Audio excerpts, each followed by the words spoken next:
Hey everybody, and welcome back. Today we're going to be talking about one of my favorite topics in all of tonal music, secondary dominants.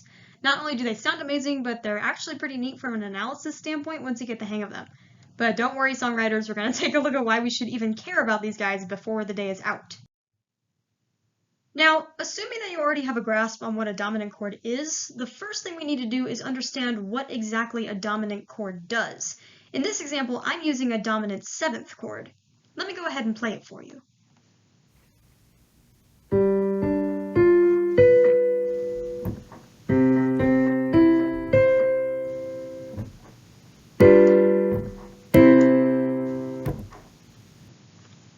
As you just heard, there's a strong pull towards the tonic.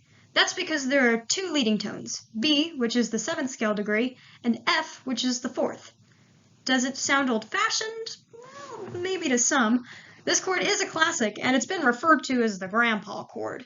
But besides the way it sounds, there are 4 aspects of dominantness that we can measure: kinship, province, quality, and behavior. In this example, we see all 4. Let's talk a little bit about what each of those terms mean. Now, what makes a dominant a dominant? Well, the first thing we can measure is dominant kinship. That means that this chord shares at least 2 scale degrees with the 5 chord according to the diatonic scale. The second is dominant province, which means that, speaking in terms of TSDT, there's a portion of the harmonic progression that is governed by the dominant. The dominant quality means that in a 7th chord, which is almost always the case when we're talking about dominance, there is a major triad with a minor 7th on top. This relationship is unique to the dominant chord, almost like its fingerprint.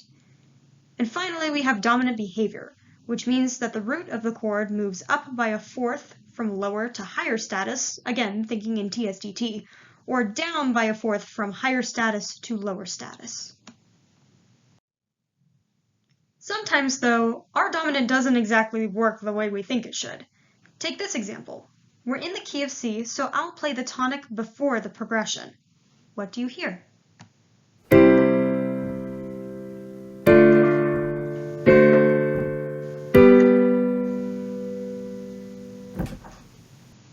middle chord is definitely a major 2, but it has the quality and behavior of a dominant 7th. There isn't enough context to determine province, but it most certainly does not have the kinship of a dominant 7th chord.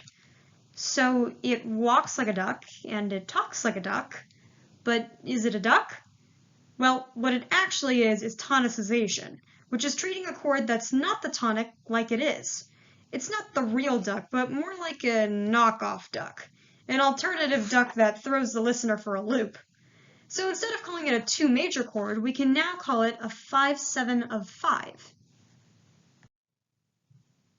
Now let me make this clear. 5-7 of 5 is not the same as a regular 5-7. When we're dealing with a secondary dominant, for just a few moments, we're thinking in a brand new key, the key of the tonicized chord. In this case, the original key is G, and the new key is the key of D major. A7 is 5-7 in the key of D. Following this pattern, you can have chords like 5-7 of 7 major, 5-7 of 3 minor, and so on.